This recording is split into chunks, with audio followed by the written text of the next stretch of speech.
हाँ जी, ठीक पहचाने आप। पैसों में हेरा-फेरी हो गई।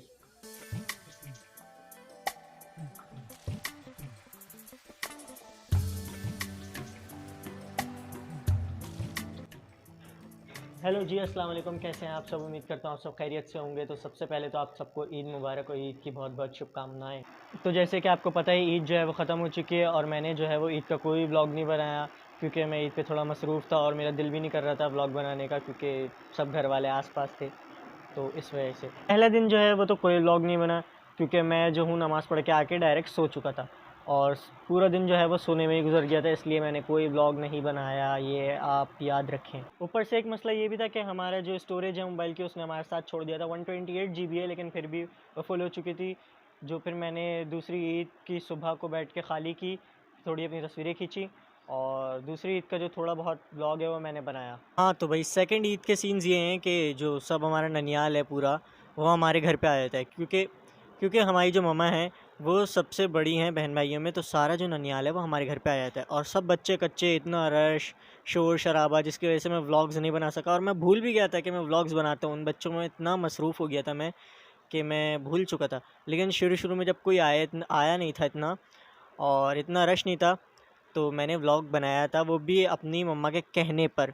तो वो आप देखिए कि मैंने क्या छोटी-मोटी जो क्लिप्स हैं वो बनाई हैं, वो आप देखिए। हिमायत बोलो। हिमायत जोर से बोलो। मैं नाचिया। ईद मुबारक। हिमायत ये हमारे इरफान अंकल जो हैं ये बना रहे हैं बलोची टिक्का, और अभी यहाँ पे कस्टर्ड बना हुआ है, बलोची टिक्का बन रहा है, एक खाला बना के लग रही है पुलाव, अम्मी ने बनाई है वाइट चिकन आई थिंक।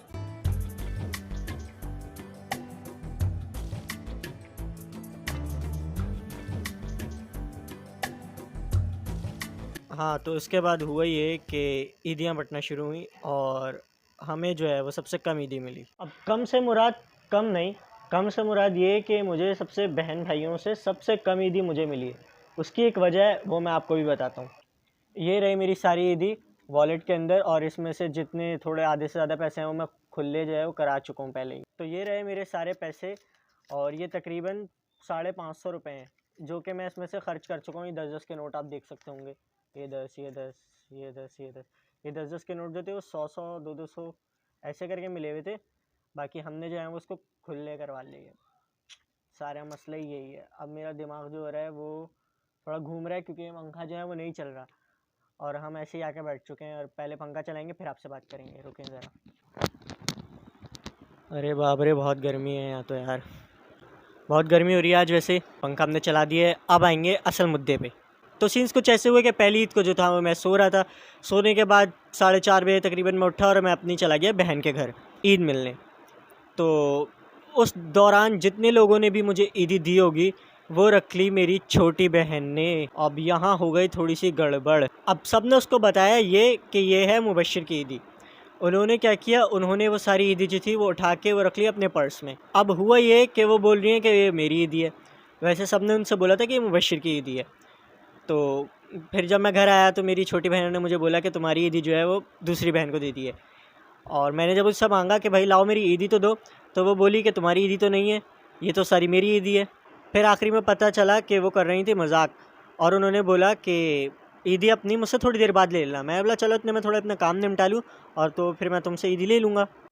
फिर हुआ ये कि हम चले गए उसी रात फर्स्ट ईद को अपनी फुप्पो के घर। फिर जो होना था वो हुआ, और क्या हुआ वो अब मैं आपको बताता हूँ। हुआ ये कि मेरी बहनें जो थी वो चली गई खाला के घर, मैं चला गया फुप्पो के घर। अब जब फुप्पो के घर से मैं खाला के घर पे आया, तब मुझे आके पता लगा कि मेरी सारी कज़न्स और मेरी बहनों ने मेरे पैसों की और अपने पैसों की पार्टी कर ली। तो ये सुन के तो मुझे बहुत अफसोस हुआ। फिर उसने बोला कि जो मेरी ईदी के पैसे हैं 350 से 400 रुपये थे उस वक्त, तो वो तुम मुझसे मेरी सैलरी से कटवा लेना। मतलब उसकी सैलरी जो आएगी 11 तारीख को। अब मैं 11 तारीख का इंतज़ार कर रहा हूँ। 11 तारीख को उसकी सैलरी जब आएगी मैं उसकी सैलरी से पैसे लूँगा, तकरीबन 400 रुपये, और अगर उसने नहीं दिए तो फिर बताएंगे उसको हम। अगर वो ईदी देने से मुकर गई कि नहीं भाई मैं तो ईदी नहीं दूँगी, क्योंकि वो अभी थोड़े दिन पहले बोल रही थी कि अपनी ईदी भूल जाओ, वो मैं खा चुकी हूँ, लेकिन हम ईदी लेंगे और इस पर करप्शन का केस भी डालेंगे, सब होगा। अभी आप देखिए आगे आगे होता है क्या। तो यही सीन है भाई, सब हमें लूट लेते हैं, हम शरीफ बच्चे सब लूट लेते हैं भाई, सब लूट लेते हैं, हमें पागल बना देते हैं। मेरे पास जो है वो सिर्फ इतनी सी ईदी हुई है 550 के करीब। गरीब बंदे हैं भाई, इतनी ईदी होगी, बाकी तो सब करप्शन हो गई यहाँ पे। छोटे बहन भाई जो हैं वो निकाल के 50 रुपये, कभी 100 रुपये, कभी 150 रुपये निकाल के ले जाते हैं, फिर 4-5 दिन के बाद बता रहे होते हैं कि भाई तुम्हारी ईदी से निकाले थे पैसे। खैर वो बात अलग, लेकिन हमने सोचा था कि इस ईदी से जो है वो हम ट्राइपॉड स्टैंड और माइक ख़रीद लेंगे। ये माइक नहीं, थोड़ा अच्छा वाला माइक ख़रीदेंगे, लेकिन वो सब पैसे जो थे वो करप्शन में चले गए। हमारा बहुत बड़ा डाका डला है हमारे उस पर, ईदी पे हमारी। तो अब देखते हैं पैसे हमें मिलेंगे तब हम कुछ करेंगे, ट्राइपॉड ख़रीदेंगे, माइक ख़रीदेंगे, थोड़ा एक वाइड एंगल लेंस ख़रीदना है, थोड़ी चीज़ें ख़रीदनी। तो मैं ये रहा हूँ कि मैं जो अपना ये वॉलेट है इसमें पैसे ही पैसे हैं, ये मैं रखूँ कहाँ पर, मुझे समझ नहीं आ रहा, क्योंकि मेरी जो जगहें हैं वो सब मेरी बहनों को और सबको पता है कि मैं कहाँ रखता हूँ अपने पैसे। तो अब ये सबसे बड़ी मुश्किल तो ये है। तो भाई इन पैसों को जो है वो मुझे करना है जल्द से जल्द ख़त्म, क्योंकि अगर मैंने इसको ऐसे ही छोड़ के रखा तो ये सब जो है मेरे पैसे निकाल लेंगे और मेरे पास बिल्कुल 0 रुपये बचेंगे। तो मुझे जल्द से जल्द इसको खर्च करना है, चाहे वो मैं कहीं भी लगा दूँ। तो अगर आपके साथ भी लाइफ में कोई ऐसा वाक़या हुआ है कि आपके छोटे या बड़े बहन भाई ने आपकी ईदी जो है वो खर्च की है, निकाली है, कुछ भी किया आपके पैसों के साथ या थोड़ी हेरा फेरी हुई है, तो आप कमेंट में ज़रूर बताएं और मेरे चैनल को सब्सक्राइब करें। जब तक के लिए मुझे इजाज़त दें, अल्लाह हाफ़िज़। और ईद मुबारक बोलना ना भूलिएगा कमेंट्स में, ईद मुबारक बोलो कमेंट्स में जाके।